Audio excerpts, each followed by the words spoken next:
there, Pickleball Terry here, and I'm here to talk about the 2022 rule book for the USA Pickleball. Yay! All right, so drop serve still in. Yep, they were thinking about testing it out for a year, and it made it. So you can only drop the ball. You cannot throw the ball down.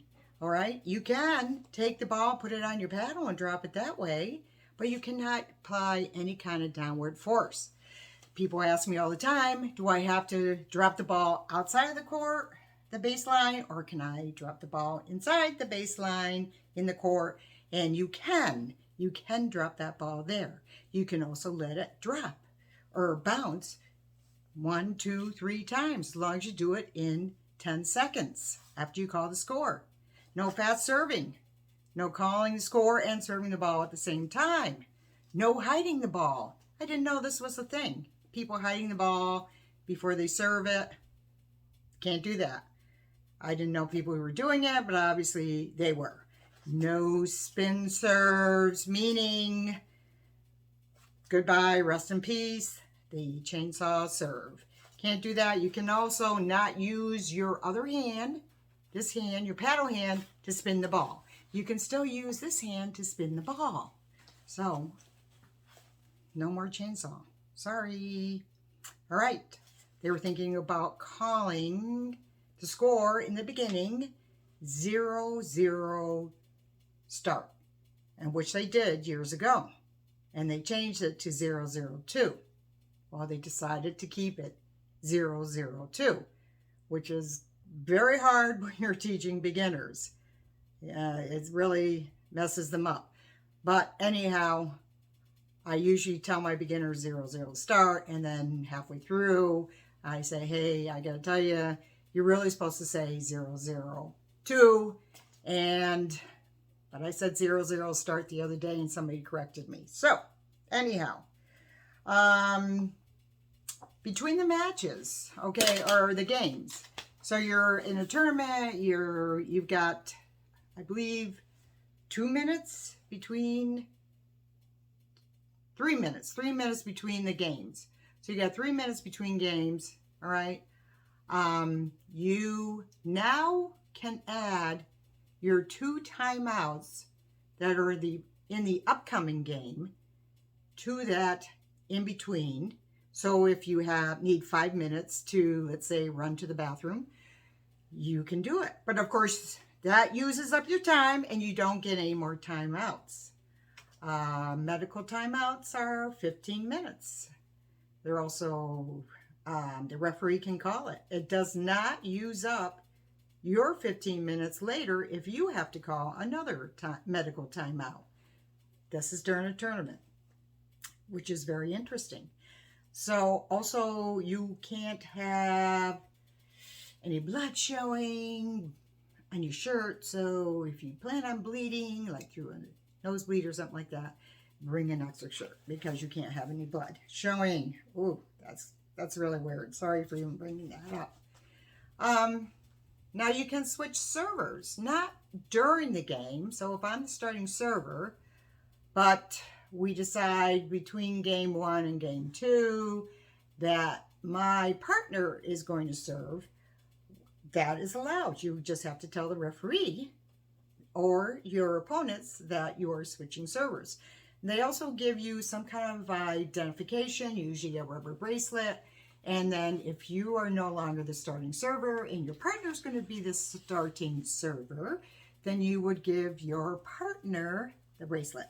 All right. So that is about all the exciting things.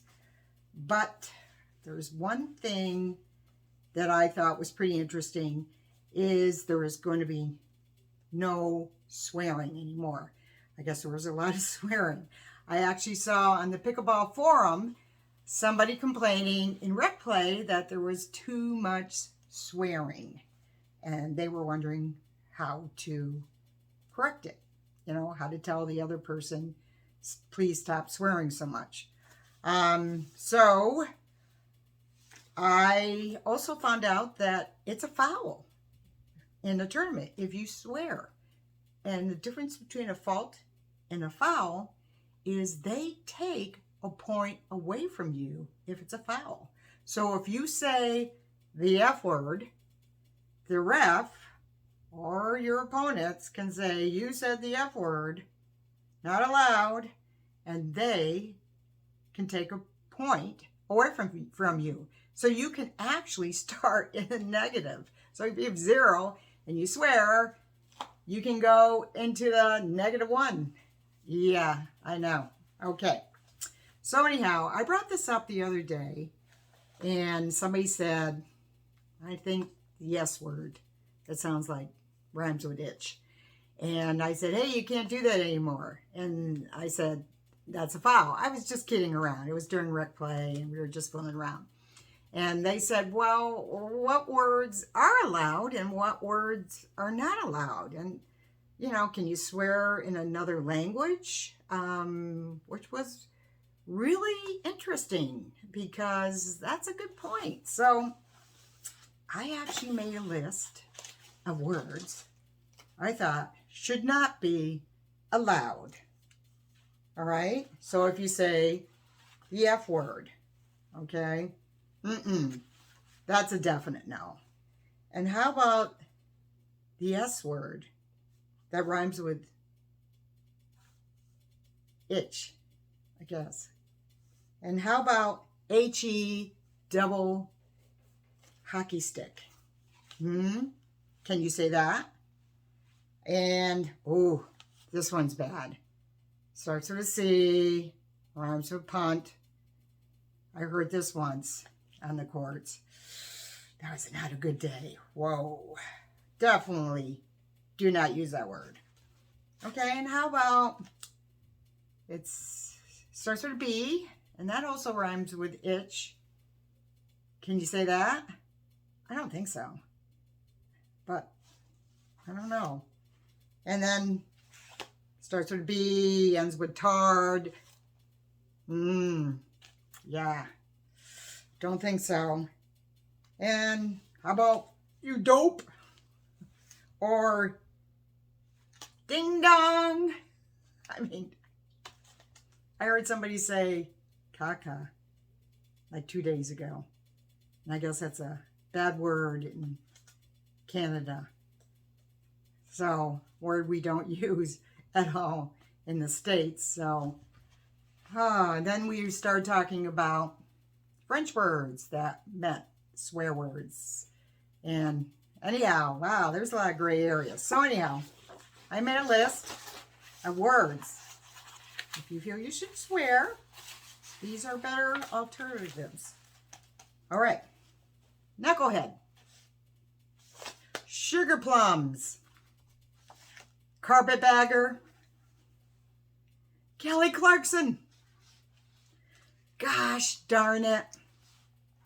Razzmatazz. Goodness me. Sorry, not sorry. So, anyhow, those are some of the things that are in the rule books. There's a lot of tournament stuff in here. There's a difference between a fault and a foul. A fault is when the server makes a mistake, hits it into the net. That's a fault. If I hit it into the net, the opponent, it's a fault. But foul, woo, takes a point away from you. So, anyhow, thanks for watching. And I'm at SarasotaPickleball.com. I'm Pickleball Terry, and I give clinics and private lessons, and I have a great time out in the courts. I hope you do too. Bye. Bang, bang, choo-choo train. Let me see you do your thing.